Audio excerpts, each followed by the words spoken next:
अस्सलामुअलैकुम जी की हाल चाल ने ठीक ठाक उम्मीद करना सब खैर खरीयत नाल होणगे। अच्छा जी ਹੁਣ ਚੱਲੇ ਅਸੀਂ ਜ਼ਰਾ ਸ਼ਹਿਰ ਦੇ ਵਿੱਚ ਅੰਡਾ ਚੁੱਕਣ ਆ ਭਾਈ ਨੇ ਸਾਡੇ ਨਾਲ। ਹਾਂਜੀ ਭਾਈ ਕਿੱਧਰ ਅੰਡੇ ਦਾ ਫੇਰਾ ਲਾਵਣ ਚੱਕਰ ਲਾਵਣ। ਚਲੋ ਭਾਈ ਤੁਹਾਡੇ ਨਾਲ ਚੱਲ ਰਹੇ हैं आज। ये है जी अपनी बाल्टी, ये है फार्म। चलो जी भाईजान। भाई तुसी कुछ दसना चाहोगे? गैस गैस जी अंदर महसूस हो रही है? गैस नहीं है जरा मुर्गी जरा फीड शीड खा रही है खेड़ खुड़ रही है ना ਉਹਦੀ ਵਜ੍ਹਾ ਨਾਲ ਗੈਸ ਨਹੀਂ ਹੈ ਵੈਸੇ। अच्छा ਪਰਦੇ ਛੜਦੇ ਖੁੱਲੇ ਨੇ ਆਕਸੀਜਨ ਪੂਰਾ ਆਵੇ ਨੇ ਗੈਸ ਨਾਰਮਲ ਟੈਂਪਰੇਚਰ। ਅੱਛਾ ਜੀ ਇਹਦੇ ਵਿੱਚ ਇਹ ਵੀ ਬੜਾ ਰੋਲ ਹੈ ਜਿਹੜਾ ਇਹ ਪਰਦੇ ਨੇ ਇਹ ਵੇਖੋ ਇਹਨਾਂ ਦਾ ਬੜਾ ਸਿਸਟਮ ਹੈ ਵਿੱਚ ਇਹ ਵੈਂਟੀਲੇਸ਼ਨ ਹੁੰਦੀ ਹੈ ਤੇ ਜੇ ਮਤਲਬ ਇਹ ਵੈਂਟੀਲੇਸ਼ਨ ਹੈ ਨਾ ਜੇ ਮਤਲਬ ਇਹ ਜ਼ਿਆਦਾ ਤੁਸੀਂ ਚੁੱਕ ਦਿੰਦੇ ਹੋ ਠੀਕ ਹੈ ਅੰਦਰ ਗੈਸ ਬਣੇਗੀ ਗੈਸ ਦੀ ਵਜ੍ਹਾ ਤੋਂ ਚੂਹੇ ਦੇ ਅੰਦਰ ਪਾਣੀ ਬਣ ਜਾਏਗਾ ਜਦੋਂ ਪਾਣੀ ਬਣੇਗਾ ਨਾ ਫਿਰ ਉਹ ਚੂਹਾ ਦਾ ਇਲਾਜ ਕੋਈ ਨਹੀਂ ਹੈ ਇਲਾਜ ਤੇ ਹੈ ਮਤਲਬ ਲੇਕਿਨ ਉਹ ਖਰਾਬ ਕਰੇਗਾ ਤੁਹਾਨੂੰ ਜ਼ਲੀਲ ਕਰੇਗਾ ਉਹ ਮੁਰਗੀ ਨੂੰ ਨਾ ਜਿਹੜਾ ਪੂਰਾ ਡਿਸਟਰਬ ਕਰ ਦੇਗਾ ਠੀਕ ਹੈ ਇਹ ਚੀਜ਼ ਦਾ ਤੁਸੀਂ ਬੜਾ ਜਿਹਾ ਖਿਆਲ ਰੱਖਣਾ ਕਿਉਂ ਭਾਜੀ ਆ ਬਿਲਕੁਲ ਗੈਸ ਨਹੀਂ ਬਣਨ ਦੇਣੀ ਹੈ ਗੈਸ ਨਹੀਂ ਬਣਨ ਦੇਣੀ ਗੈਸ ਅੰਦਰ ਬਣ ਕੇ ਫਿਰ ਉਹਦੀ ਵਜ੍ਹਾ ਨਾਲ ਜਾ ਕੇ ਪਾਣੀ ਜਿਸਮੇ ਤੇ ਪੈਦਾ ਹੁੰਦਾ ਹਾਂਜੀ ਫਿਰ ਉਹਦਾ ਹੱਲ ਵੀ ਕੋਈ ਨਹੀਂ ਜਿਹੜੇ ਪੈਦਾ ਪਾਣੀ 'ਚ ਹੋ ਜਾਂਦੇ ਨੇ ਉਹ ਮਰ ਜਾਂਦੀ ਹੈ ਮਰ ਇਲਾਜ ਜਾਂਦੀ ਵੀ ਕੋਈ ਨਹੀਂ ਹੁੰਦਾ ਬਿਲਕੁਲ ਹੋਰ ਭਾਜੀ ਕੋਈ ਮੇਨ ਬਿਮਾਰੀ ਮੇਨ ਬਿਮਾਰੀ ਹੋਰ ਤਾਂ ਕੋਈ ਨਹੀਂ ਐਡਾ ਕੋਈ ਖਾਸ ਪਤਾ ਸਾਨੂੰ ਇਸ ਗੱਲ ਦਾ ਡਾਕਟਰਾਂ ਨੂੰ ਵੀ ਪਤਾ ਹੁੰਦਾ ਹੈ ਉਹ ਮੈਂ ਹਾਂ ਹਾਂ ਮੈਂ ਖੁਦ ਡਾਕਟਰ ਹਾਂ ਬਿਲਕੁਲ ਡਾਕਟਰ ਸਾਡੇ ਤੁਸੀਂ ਚਲੋ ਭਾਜੀ ਮੈਨੂੰ ਆਪ ਨਹੀਂ ਪਤਾ ਵੈਸੇ ਇੰਨਾ ਹੈ ਅੱਛਾ ਜੀ ਇਹ ਚੈੱਕ ਕਰੋ ਇਹ ਇੱਕ ਭਾਈ ਕਹਿ ਰਿਹਾ ਯਾਰ ਅਸੀਂ ਨੈਸਟਾਂ ਲਾ ਲਈਏ ਕਿ ਕੇਜ ਲਾ ਲਈਏ ਮੈਂ ਕਿਹਾ ਭਾਈ ਤੁਹਾਡੇ ਪੈਸੇ ਨਾਲ ਤੁਸੀਂ ਕਰਨਾ ਕਿਉਂ ਭਾਜੀ ਹਾਂ ਬਿਲਕੁਲ ਉਹ ਭਾਈ ਕਹਿ ਰਿਹਾ ਸੀ ਅੰਡੇ ਗੰਦੇ ਹੁੰਦੇ ਨੇ ਲੋ ਜੀ ਆ ਚੈੱਕ ਕਰੋ ਇਹ ਦੱਸੋ ਭਾਈ ਜਾਨ ਕਿੱਥੋਂ ਗੰਦੇ ਜੇ ਇਹ ਇੰਨਾ ਕੁ ਹੁੰਦਾ ਉਹ ਜਦੋਂ ਤੁਸੀਂ ਮਤਲਬ ਉਹਦੇ ਟਰੇ ਦੇ ਅੰਦਰ ਪਾਣੇ ਨੇ ਉਹ ਇੰਨੇ ਕੁ ਉਂਝ ਬੰਦਾ ਕਰ ਲੈਂਦਾ ਆਹੋ ਫਲੋਰ ਦਾ ਅੰਡਾ ਫਿਰ ਥੋੜਾ ਮਾੜਾ ਮੋਟਾ ਮਾੜਾ ਮੋਟਾ ਤੇ ਹੋਣਾ ਹੀ ਸਾਰੀ ਗੱਲ ਕੇਜ ਵਾਲਾ ਫਿਰ ਜ਼ਹਿਰੀ ਗੱਲ ਹੈ ਫਿਰ ਸਾਫ ਸੁਥਰਾ ਆਂਡਾ ਉਹਦਾ ਖਰਚਾ ਵੀ ਬੜਾ ਹੈ ਨਾ ਨਾਲੇ ਕੇਜ ਦਾ ਕੇਜ ਦਾ ਖਰਚਾ ਬੜਾ ਹੈ ਇਹਦੀ ਲਿਸਟਾਂ ਵੀ ਲੱਗੀਆਂ ਹੋਣ ਨਾ ਅੰਡਾ ਸਾਫ ਹੁੰਦਾ ਟਾਈਮ ਤੇ ਫੇਰਾ ਵੱਜਿਆ ਹੋਵੇ ਤੇ ਤੋ ਸ਼ੋ ਬੂਰਾ ਪਾ ਦਿੱਤਾ ਹੋਵੇ ਕੱਖ ਵੀ ਨਹੀਂ ਹੁੰਦਾ ਅੰਡਾ ਇਹਦਾ ਵੀ ਸਾਫ ਰਹਿੰਦਾ ਕੇਜ ਵਾਲਾ ਫਿਰ ਜ਼ਹਿਰੀ ਗੱਲ ਹੈ ਅੰਡਾ ਸਾਫ ਰਹਿੰਦਾ ਖਰਚਾ ਬਹੁਤ ਜ਼ਿਆਦਾ ਹੋ ਜਾਂਦਾ ਭਾਈ ਕਹਿ ਰਹੇ ਨੇ ਕਿ ਜਿਹੜਾ ਕੇਜ ਹੈ ਨਾ ਉਹਦੇ ਤੇ ਪੈਸਾ ਬੜਾ ਲੱਗਦਾ ਉਹ ਕੇਜ ਵਾਲਾ ਕੰਮ ਮਹਿੰਗਾ ਹੈ ਇਹ ਕੰਮ ਠੀਕ ਹੈ ਬਾਰੇ ਆ ਜਾਂਦਾ ਇਹ ਤੁਸੀਂ ਚੈੱਕ ਕਰੋ ਨਾ ਅੰਡਾ ਚੁੱਕ ਰਹੇ ਨੇ ਭਾਈ ਵੇਖੋ ਤੁਸੀਂ ਗੰਦਾ ਨਹੀਂ ਹੈ ਭਾਈ ਜਾਨ ਜਰਾ ਚੈੱਕ ਕਰਾਓ ਬਾਲਟੀ ਇਹ ਚੈੱਕ ਕਰੋ ਜੀ ਇਹ ਇੰਨਾ ਕੁ ਜਿਹੜਾ ਵੇਖੋ ਇੱਕ ਦੋ ਨੂੰ ਲੱਗਾ ਇਹ ਵੀ ਸਾਫ਼ ਹੋ ਜਾਂਦਾ ਇਹ ਆ ਵੇਖੋ ਇਹ ਸਾਫ਼ ਹੋ ਗਿਆ ਇਹ ਚੈੱਕ ਕਰੋ ਇਹ ਥੋੜਾ ਬਹੁਤ ਫਿਰ ਹੋ ਜਾਂਦਾ ਜਦੋਂ ਤੁਸੀਂ ਉਹਦੇ ਵਿੱਚ ਰੱਖਣੇ ਨੇ ਨਾ ਟਰੇਵਾਂ 'ਚ ਉਦੋਂ ਫਿਰ ਬੰਦਾ ਸਾਫ਼ ਸੂਫ ਕਰ ਲੈਂਦਾ ਕਿਉਂ ਭਾਜੀ ਕਾਕੀ ਟੋਕੀ ਮਾਰ ਲੈਂਦਾ ਇਹ ਚੈੱਕ ਕਰੋ ਜੀ ਆ ਮੁਰਗੀ ਨਾ ਇਹ ਅੰਡਾ ਦੇ ਰਹੀ ਜੇ ਇਹ ਕਹਿ ਪਿਆ ਜੇ ਚੋਰੀਆਂ ਜਿਹੜੀ ਆਵਾਜ਼ਾਂ ਕੱਢ ਰਹੀਆਂ ਨੇ ਇਹ ਕੀ ਕਹਿ ਰਹੀਆਂ ਨੇ ਦੇਤਾ ਅੰਡਾ ਜਾਂ ਦੇਣਾ ਇਹ ਦੇਣਾ ਹੈ ਅੰਡਾ ਇਹਨਾਂ ਨੇ ਦੇਣਾ ਜੇ ਦੇਣਾ ਹੈ ਇਹ ਅੰਡਾ ਇਹਨੂੰ ਉਹ ਚੈੱਕ ਕਰੋ ਭਾਜੀ ਕਿੱਥੇ ਚੜ ਕੇ ਬੈਠੀਆਂ ਨੇ ਮੁਰਗੀਆਂ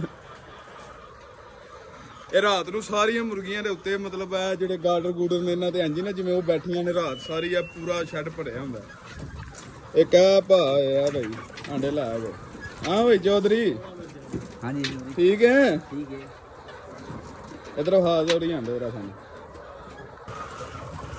ਕਿਆ ਫੋਲੋ ਵੀ ਚਲੋ ਭਾਜੀ ਫੋਲੋ ਕਰ ਰਿਹਾ ਤੁਹਾਨੂੰ ਅੱਛਾ ਜੀ ਉਹ ਮੁੰਡਾ ਚੱਕਰ ਲਾਇਆ ਸੀ ਉਹ ਤੁਸੀਂ ਦੇਖਿਆ ਹੋਣਾ ਮਾਸ਼ਾਅੱਲਾ ਬਾਲਟੀ ਭਰੀ ਉਹਨੇ ਤੇ ਹੁਣ ਅਸੀਂ ਜ਼ਰਾ ਚੈੱਕ ਕਰਨ ਜਾ ਰਹੇ ਹਾਂ ਕਿ ਸਾਨੂੰ ਵੀ ਸ਼ਾਇਦ ਲੱਭਦੀ ਹੈ ਕਿ ਨਹੀਂ ਮੈਨੂੰ ਲੱਗਦਾ ਚੋਰੀ ਸਾਰੇ ਲੈ ਗਿਆ ਆਹੋ ਅੰਡੇ ਫੇਰਾ ਲਾ ਗਿਆ ਮੁੰਡਾ ਥੋੜੇ ਬਹੁਤੇ ਜਿਹੜੇ ਰਹਿੰਦੇ ਸੀ ਉਹ ਆਪਾਂ ਫੜ ਲੈਣੇ ਅੰਡੇ ਉਹ ਅਸੀਂ ਲੈ ਲਏ ਨੇ ਆਹੋ ਫੇਰਾ ਲਾ ਗਿਆ ਮੁੰਡਾ ਪਹਿਲਾਂ ਮੁੰਡਾ ਫੇਰਾ ਜਿਹੜਾ ਨਾ ਲਾ ਗਿਆ ਸਾਰੇ ਚੁੱਕ ਚੁਕਾ ਗਿਆ ਆਹੋ ਤੇ ਜਿਹੜੇ ਇਹ ਸਾਡੇ ਪਿੱਛੇ ਬਰਾ ਚੈੱਕ ਕਰੋ ਸਪੀਡਾਂ ਲੱਗੀਆਂ ਨੇ ਪੂਰੀਆਂ ਭਾਜੀ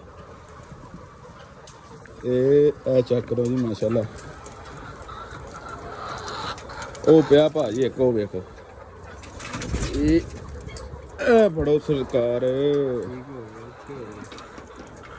ਆ ਜਾਓ ਹੋਰ ਅੱਛਾ ਉਸ ਤੋਂ ਬਾਅਦ ਭਾਜੀ ਹੋਰ ਕੋਈ ਜ਼ਰੂਰੀ ਇਨਫੋਰਮੇਸ਼ਨ ਜ਼ਰੂਰੀ ਅਹਿਮ ਤਾਂ ਕੋਈ ਨਹੀਂ ਬਾਕੀ ਸ਼ੈੱਡ ਦੇ ਮੁਤਾਬਿਕ ਹੁੰਦਾ ਥੱਲੇ ਜਿਹੜਾ ਬੂਰਾ ਜਿਹੜਾ ਹੁੰਦਾ ਨਾ ਇਹਨੂੰ 5-6 ਬੰਦਾ ਮਾਰੀ ਰੱਖੇ ਇਹਨੂੰ ਭਾਜੀ ਇਹਨੂੰ ਨਾ ਜ਼ਰਾ ਸਾਫ ਸੂਫ ਉੱਤੇ ਥੱਲੇ ਐਂ ਕਰਦੇ ਰਿਹਾ ਕਰਿਆ ਜੇ। ਪੰਜੀ ਲੱਗਦੀ ਹੈ, ਪੰਜੀ ਮਾਰੀ ਰੱਖੇ ਰੈਕਿੰਗ ਜਿਹੜਾ ਹੁੰਦਾ ਹੈ। ਹਾਂ ਰੈਕਿੰਗ ਨਾਲ, ਕਿਉਂਕਿ ਉਹ ਮੁਰਗੀ ਗੰਦੀ ਵੀ ਨਹੀਂ ਹੁੰਦੀ, ਉਹਦੇ ਨਾਲ ਮੁਰਗੀ ਖੁਸ਼ ਵੀ ਰਹਿੰਦੀ ਹੈ। ਮੁਰਗੀ ਖੁਸ਼ ਰਹਿੰਦੀ। ਰੈਕਿੰਗ ਦੱਸੋ ਨਾ ਇਹਨਾਂ ਨੂੰ, ਰੈਕਿੰਗ ਕੀ? ਰੈਕਿੰਗ ਪੰਜੀ ਮਤਲਬ ਜਿਹੜੀ ਲੱਗਦੀ ਹੈ। ਹਾਂਜੀ ਮਤਲਬ ਬੇਲਚਾ ਲਾ ਲਓ, ਕੋਈ ਪੰਜੀ ਮਾਰ ਪੰਜੀ ਉੱਤੇ ਥੱਲੇ ਯਾਨੀ ਕਿ ਨੂੰ ਨਾ ਉੱਤੇ ਥੱਲੇ ਮਿਕਸ ਕਰਨਾ, ਸਮਝ ਤੁਹਾਨੂੰ ਲੱਗ ਜਾਏਗੀ। ਅੱਛਾ ਡੇਲੀ ਬਿਨਾਂ ਲਾਗਾ ਹੀ ਵੀ ਮਾਰਦੇ ਹੁੰਦੇ, ਇਹਦੇ ਨਾਲ ਸ਼ੈੱਡ ਨਹੀਂ ਖਰਾਬ ਹੁੰਦਾ ਹੈ, ਉਹਦੇ ਨਾਲ ਮੁਰਗੀ ਵੀ ਖੁਸ਼ ਰਹਿੰਦੀ ਹੈ ਤੇ ਨਾਲੇ ਮਸਲਾ ਮੁਰਗੀ ਦਾ ਵੀ ਨਹੀਂ ਹੁੰਦਾ ਹੈ, ਬਿਮਾਰ ਵੀ ਨਹੀਂ ਹੁੰਦੀ ਮੁਰਗੀਆਂ। ਜੇ ਪੂਰਾ ਖਰਾਬ ਹੋ ਜਾਂਦਾ ਮੁਰਗੀ ਨੂੰ ਵੀ ਮਸਲਾ ਬਣ ਜਾਂਦਾ ਹੈ, ਉਹਦੀ ਵਜ੍ਹਾ ਨਾਲ ਫੇ ਸੈੱਟ ਰੱਖਣਾ ਪੈਂਦਾ ਸ਼ੈੱਡ ਨੂੰ ਵੀ ਥੱਲੇ। ਰਾਸ਼ਦ ਸਾਹਿਬ ਇਹਨਾਂ ਨੂੰ ਇਹ ਵੀ ਦੱਸੋ ਕਿ ਕਿੰਨੀ ਦੇਰ ਬਾਅਦ ਹੋਰ ਪਾਣਾ ਚਾਹੀਦਾ ਇਹਦੇ ਉੱਤੇ ਹੀ? ਇਹ ਕੋਈ ਲੋਕ ਤਾਂ ਪਾਉਂਦੇ ਨੇ 2 ਸਾਲਾਂ ਬਾਅਦ ਇਹਨੂੰ ਕੱਢਦੇ ਨੇ, ਕੋਈ ਸਾਲ ਦੇ ਬਾਅਦ ਵੀ ਕੱਢ ਲੈਂਦੇ ਨੇ। ਉਹ ਕਿਉਂ ਹੁੰਦਾ, ਕੋਈ ਇੱਥੇ ਤੇ ਪੈਡ ਪੱਖੇ ਲੱਗੇ ਨੇ, ਇਹ ਜ਼ਿਆਦਾ ਲੋਕੀ ਤਾਂ ਕੱਢਦੇ ਨੇ 2 ਸਾਲਾਂ ਬਾਅਦ, ਜਦੋਂ ਮੁਰਗੀ ਨੂੰ ਮਸਲਾ ਨਾ ਬਣੇ। ਬੂਰਾ ਜਦੋਂ ਸੈੱਟ ਰਹਿੰਦੇ ਫਿਰ 2 ਸਾਲ ਵੀ ਕੱਢ ਜਾਂਦਾ ਹੈ।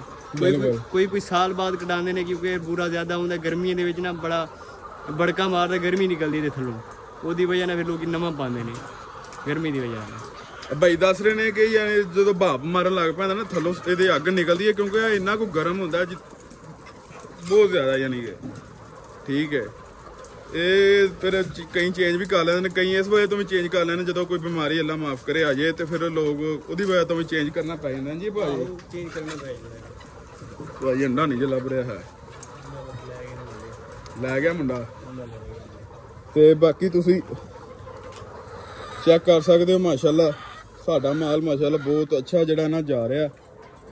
ਤੇ ਬਾਕੀ ਤੁਸੀਂ ਵੀ ਮਾਸ਼ਾਅੱਲਾ ਭਾਈ ਕਹਿ ਦਿਆ ਕਰੋ, ਵੇਖ ਕੇ ਸੋਹਣੀ ਸ਼ੈ ਹੈ।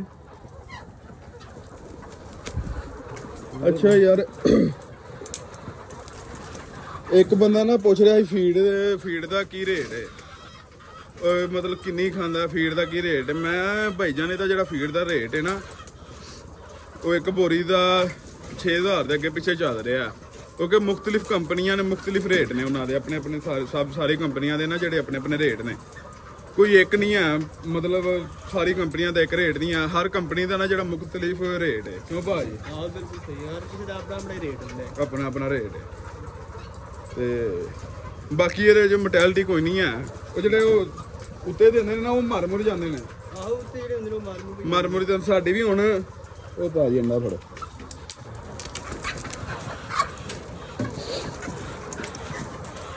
ਹੁਣ ਤਾਜ਼ਾ ਨਹੀਂ ਲੱਗਦਾ। ਤਾਜ਼ਾ ਹੁਣ ਸਾਡੀ ਵੀ ਜਿਹੜੀ ਹੈ ਮੋਰਟੈਲਿਟੀ ਆਉਂਦੇ ਜਿਹੜੇ ਮਰ ਗਏ ਨੇ, ਉਹ ਚੂਜ਼ੇ ਹੋਏ ਨੇ ਜਿਹੜੇ ਉਹ ਐਕਸਟਰਾ ਦਿੰਦੇ ਨੇ, 1000 ਡੱਬੇ ਪਿੱਛੇ ਵੱਧ ਦਿੰਦੇ ਨੇ। 1000 ਦਿੰਦੇ ਨੇ ਜਾਂ 5 ਦਿੰਦੇ ਨੇ, ਇੱਕ ਡੱਬੇ ਦੇ ਵਿੱਚ ਮੈਂ 2 ਦਿੰਦੇ ਨੇ, 2 ਮੇਰੇ ਖਿਆਲ ਨਾਲ 2-3 ਨਾ, ਇੱਕ ਡੱਬੇ ਪਿੱਛੇ ਦਿੰਦੇ ਨੇ, ਇੱਕ ਡੱਬੇ 'ਚ ਹੁੰਦੇ। ਇੱਕ ਭਾਜੀ ਉਹ ਵੀ ਪਿਆ ਜੇ, ਉਹ ਨੀਚੇ ਚੈੱਕ ਕਰੋ। ਯਸ, ਇੱਕ ਉਹ ਵੀ ਪਿਆ ਜੋ, ਕਿੰਨਾ ਮਾਸ਼ਾਅੱਲਾ ਵੱਡਾ ਅੰਡਾ ਹੈ, ਉਹ ਚੈੱਕ ਕਰ। ਉਹ ਆ ਦਿਖਾ, ਉਹਦੀ ਮੁਰਗੀ ਨੇ ਕਿਵੇਂ ਦਿੱਤਾ ਹੋਣਾ ਹੈ। ਇਹ ਚੈੱਕ ਕਰੋ ਜੀ, ਇਹ ਡਬਲ ਦਿੱਤੀ ਵਾਲਾ, ਆਹ ਡਬਲ ਦਿੱਤਾ, ਡਬਲ ਦਿੱਤੀ ਵਾਲਾ। ਲੋ ਭਾਈ ਆ ਵੀ ਪਏ ਨੇ।